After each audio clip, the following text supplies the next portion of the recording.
Bro Nikhil Vishnupriya మీద బాగా సీరియస్గా ఉన్నాడు. అదే నామినేట్ చేయాలా వద్దా అని ఆలోచిస్తున్నా. ఆ పాయింట్ ఏంటంటే నాగ్ సార్ గారు వీడియో చూపించి గాజులు వేసుకోవాలి, బొట్టు పెట్టుకోమను, సగరం వేసుకోమని సంథింగ్ ఏదో మాట్లాడింది కదా. సో ఆ మాటకి తను హర్ట్ అయిపోయాడు అన్నమాట. కోపం వచ్చేసింది తనకి. కోపం వచ్చేసి అంటే నాకు తెలిసి ఆ వీడియో చూపించిన తర్వాత ఆల్రెడీ సోనియా ఇన్ఫ్లుయెన్స్ చేసి వెళ్ళి ఉండొచ్చు అని అనుకుంటున్నా కొంచెం. ఎందుకంటే అరే అలా అంటే తప్పు, అలా అనకూడదు, నామినేషన్ చేయి అన్నట్టు అందని నాకు అనిపించింది. ఎందుకంటే ఆ ఇన్ఫ్లుయెన్స్ అనేది కనిపించింది. ఇంకా అంటే నామినేషన్స్లో ఫిఫ్త్ వీక్ నామినేషన్స్లో కూడా వేడి కనిపించింది ఆయన దగ్గర, ఆ యాటిట్యూడే. సో నాకైతే ఆ ఇన్ఫ్లుయెన్స్ ముందే చేసి వెళ్ళిపోయింది అనిపించింది. ఈ ఎఫెక్ట్ ఒక వారం రోజులు ఉంటుందేమో, సోనియా ఎఫెక్ట్ నిఖిల్ మీద అని పృథ్వీ మీద ఆమె చెప్పిన మాటల ఎఫెక్ట్. సో చూడాలి నెక్స్ట్ వీక్లో ఏవైతే. కానీ ఇక్కడ నిఖిల్ బాగా కోపం వచ్చేసింది. ఎందుకంటే అలా అనొచ్చు, డిస్రెస్పెక్ట్ చేయకూడదు కదా, ఒక మనిషి హర్ట్ అవుతారు, అలా అనకూడదు అని చెప్పేసి తనైతే యష్మితో అయితే చెప్తాడు అన్నమాట. యష్మి కూడా అక్కడ నువ్వు అడుగు అని చెప్పేసి రెండో సోనియాలా తయారవుదాం అని చెప్పేసి అయితే ట్రై చేస్తుంది.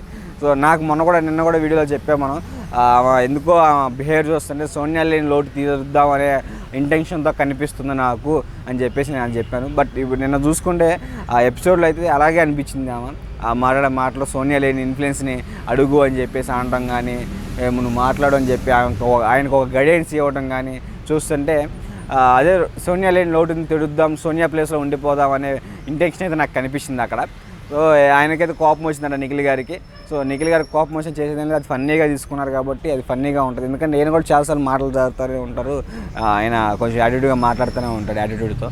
సో అలాంటి ఆయన ఆమె చిన్న చిన్న వాటి గురించి పట్టించుకోవాల్సిన అవసరం లేదని నాకు అనిపించింది. సో ఆమె కూడా ఫన్నీగా ఉంది విష్ణుప్రియ, ఆ ఫన్నీగా తీసుకుంటే బాగుంది. బట్ కాకపోతే కన్వే అవ్వడం వేరే వాళ్ళకి అలా అంటే వీళ్ళు చూపించే ఎపిసోడ్ వల్ల బయటికి తప్పుగా పోర్ట్రేట్ అయింది. కానీ బట్ ఫుల్గా చూస్తే ఎవరికి అది తప్పుగా అనిపిస్తుంది. ఎందుకంటే చూపించే ఎపిసోడ్ వల్ల తప్పుగా అనిపించింది అంతే. వీళ్ళు చూపించుకోవడం తప్పు, మళ్ళీ నాకు సార్ అదే తప్పుగా చూపించి మళ్ళీ వాళ్ళే ఆడేది ఫన్నీ అనిపించింది నాకైతే. ఎందుకంటే లైవ్లో అది వేరే రకంగా ఉంటుంది, వాళ్ళు మాట్లాడుకునే డిస్కషన్ మధ్య జరిగే కాన్వర్జేషన్, చూపించేది వేరే రకంగా ఉంటుంది. సో దానివల్ల మనకి తప్పుగా అనిపించింది అంతే నాకు తెలిసి.